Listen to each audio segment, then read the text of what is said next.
मित्रांनो, पुरोगामी चळवळी, सत्यशोधक चळवळी, आंबेडकरवादी चळवळी या चळवळीमध्ये अनेक मतभेद आहेत. जोपर्यंत आपण हे मतभेद समजून घेत नाहीत, त्याचं विश्लेषण करत नाहीत, त्यावर चर्चा करत नाहीत, तोपर्यंत मित्रांनो आपण असेच गुलामीमध्ये खिचपत राहणार की काय असा प्रश्न माझ्या मनामध्ये निर्माण झालेला आहे.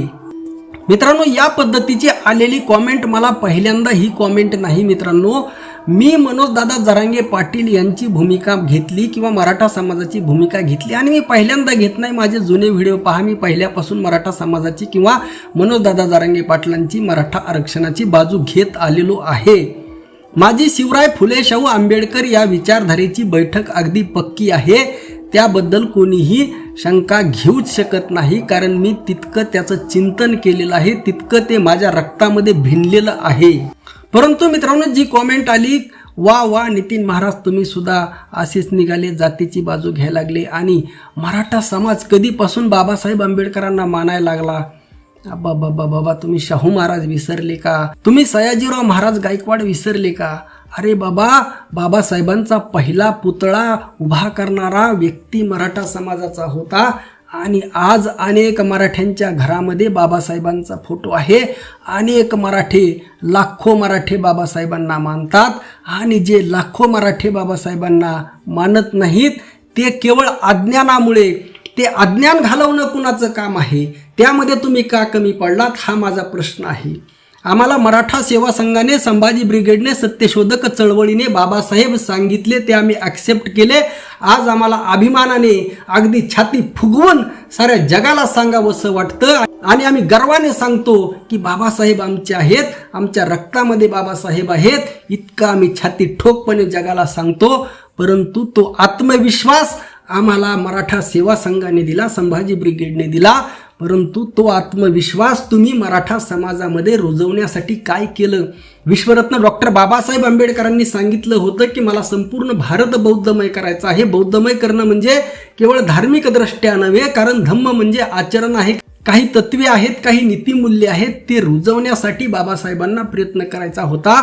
म्हणजे हा जातीभेद संपवायचा होता, हा जातीयंत करायचा होता आणि आपल्या सर्वांना माणूस म्हणून जोडायचं होतं आणि आपल्या सर्वांना शिवराय फुले शाहू आंबेडकर या चौकटीच्या आतमध्ये, समता, स्वातंत्र्य, बंधुता आणि न्याय या चौकटीच्या आतमध्ये आणण्याचं बाबासाहेबांचं स्वप्न होतं.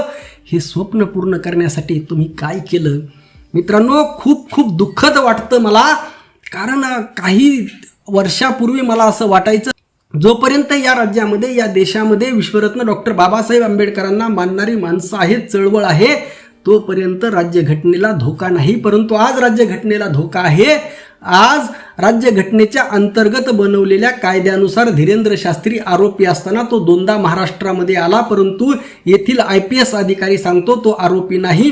आणि जर तुम्ही न्यायालयात गेला तर पोलिसांना आदेश देण्यासाठी न्यायालयाला कमीत कमी 5 ते 6 वर्ष लागतात.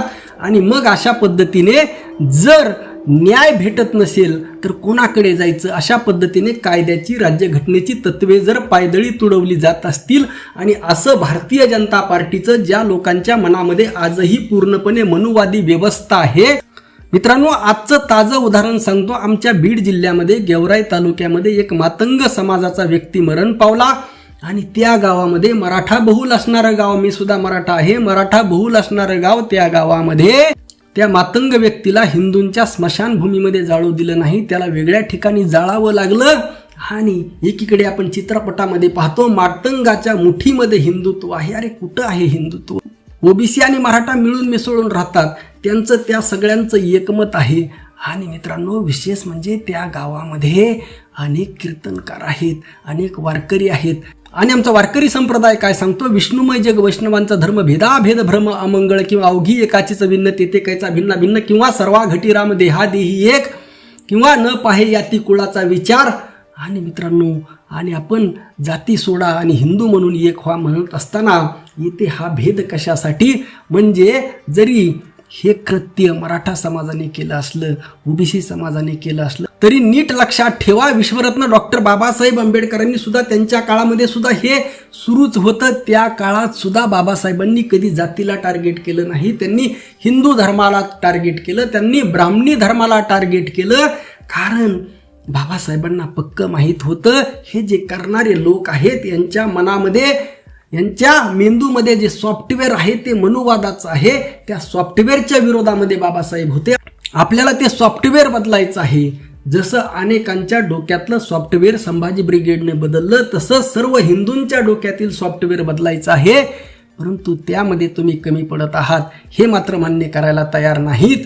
आणि मित्रांनो, एक पुरोगामी म्हणून, परिवर्तनवादी म्हणून, सत्यशोधक म्हणून, आंबेडकरवादी म्हणून प्रत्येकाची आपापले मते असतात. जसे आज राजरत्न आंबेडकर साहेब आहेत, दीपक केदार साहेब आहेत, हे मनोज जरांगे पाटलांसोबत आहेत.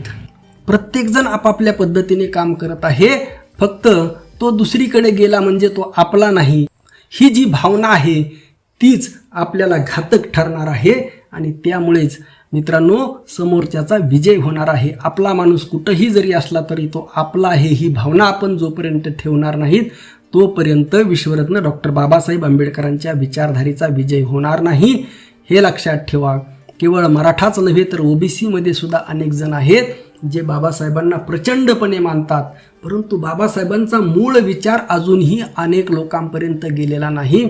आणि ज्यावेळेस जाईल त्यावेळेस या देशामध्ये क्रांती येईल. नुसती क्रांतीच येणार नाही तर या देशामध्ये बाबासाहेबांच्या विचारांचं राज्य या देशामध्ये निर्माण होईल.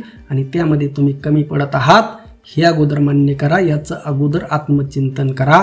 आता मी बाबासाहेबांना मानतो म्हणजे काही मराठा समाजाचा विचार करायचा नाही का?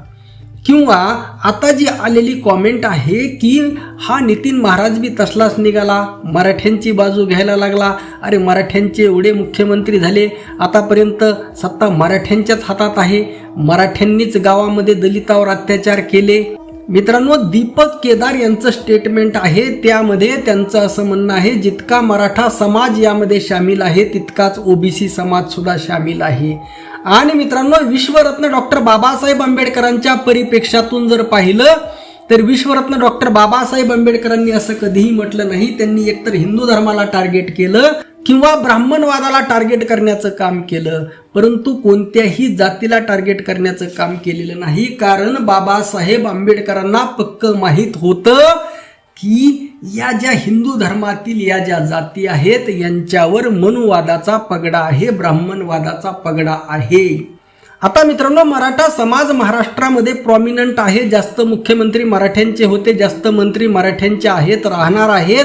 हे कशामुळं आहे हे सुद्धा तुम्ही लक्षात घ्यायला तयार नाहीत. आपल्या देशामध्ये लोकशाही शासन व्यवस्था आहे. लोकशाही शासन व्यवस्थेमध्ये एखाद्या गावामध्ये वंजाऱ्यांची संख्या जास्त असेल, एखाद्या गावामध्ये माळ्यांची संख्या जास्त असेल तर त्या गावामध्ये त्यांचंच वर्चस्व राहतं. हा अगदी साधा सोपा नियम मराठा समाजाला आहे. मराठा समाजाची कुणबी सकट लोकसंख्या 35 ते 40% दरम्यान आहे. अशामध्ये मराठ्यांचे मुख्यमंत्री, आमदार, खासदार जास्त राहणं ही एक अगदी लोकशाहीला धरून सहज नैसर्गिक प्रक्रिया आहे. तरी सुद्धा मराठा समाज सर्वांना सामावून घेण्याचं काम करत आलेला आहे. रामकृष्ण हरी. जय जगद्गुरु. जय शिवराय. जय भीम.